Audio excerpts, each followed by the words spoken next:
ಪುಂಡಿ ಪಲ್ಯನ ಹೆಂಗೆ ಮಾಡೋದಂತ ಹೇಳ್ತೇನೆ ಬರ್ರಿ. ಮೊದಲಿಗೆ ಒಂದು ಬೋಗಾಣಿ ಒಳಗೆ ಪುಂಡಿ ಪಲ್ಯ ಶೇಂಗಾದ ಬೀಜ ಹಾಕ್ಕೊಂಡು ಕುದಿಸಿದ ನಂತರ ಅದನ್ನು ಶೋಧಿಸಿ ಇಡಿ. ಆಮೇಲೆ ಕಲ್ಲಲ್ಲಿ ಕುಟ್ಕೊಳ್ಬೇಕು. ಇದನ್ನೆಲ್ಲ ಸ್ವಲ್ಪ ನಿಮಗೆ ಎಷ್ಟು ಬೇಕೋ ಅಷ್ಟು ಮೆಣಸಿನಕಾಯಿ,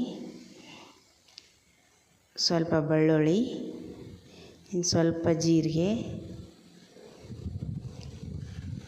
ಎಲ್ಲ ಹಾಕಿ ಅದನ್ನು ಸ್ವಲ್ಪ ಕುಟ್ಕೊಳ್ಳಿ.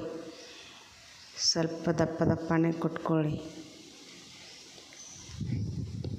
ಕುಟ್ಕೊಂಡ ನಂತರ ಅದಕ್ಕೆ ನೀವು ಬೇಯಿಸಿದಂಥ ಪುಂಡಿ ಪಲ್ಯನ ಇದ್ರ ಜೊತೆ ಸ್ವಲ್ಪ ಜಜ್ಕೊಳ್ಳಿ. ಸ್ವಲ್ಪ ಜಜ್ಜಿ ಶೇಂಗಾದ ಬೀಜ 1-2 ಆಗುವಷ್ಟು ಸ್ವಲ್ಪ ಜಜ್ಕೊಂಡು ನಂತರ ಅದನ್ನು ಎಲ್ಲವನ್ನು ತೆಗೆದು ನೀವು ಯಾವ ಪಾತ್ರೆಯಲ್ಲಿ ಮಾಡ್ತಿದ್ದೀರಲ್ಲ ಆ ಪಾತ್ರೆಗೆ ಅದನ್ನು ಹಾಕ್ಕೊಳ್ಳಿ. ಹಾಕ್ಕೊಂಡ ನಂತರ ಅದನ್ನು ಒಲೆ ಮೇಲೆ ಇಟ್ಟು ಪಾತ್ರೆನ ಇಟ್ಟು ಅದಕ್ಕೆ ಸ್ವಲ್ಪ ನೀರನ್ನು ಹಾಕಿ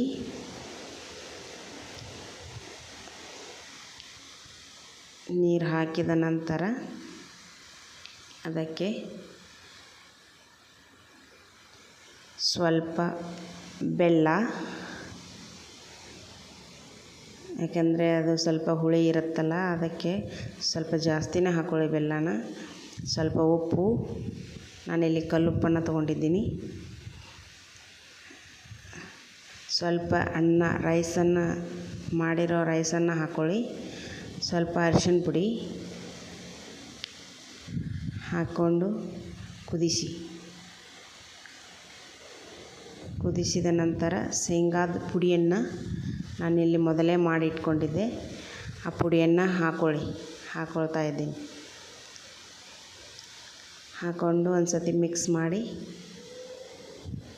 ಎಲ್ಲ ಕುದ್ದ ನಂತರ ಸ್ವಲ್ಪ ಎಣ್ಣೆ ಹಾಕಿ ಇನ್ನೊಂದು ಸತಿ ಕುದಿಸಿ.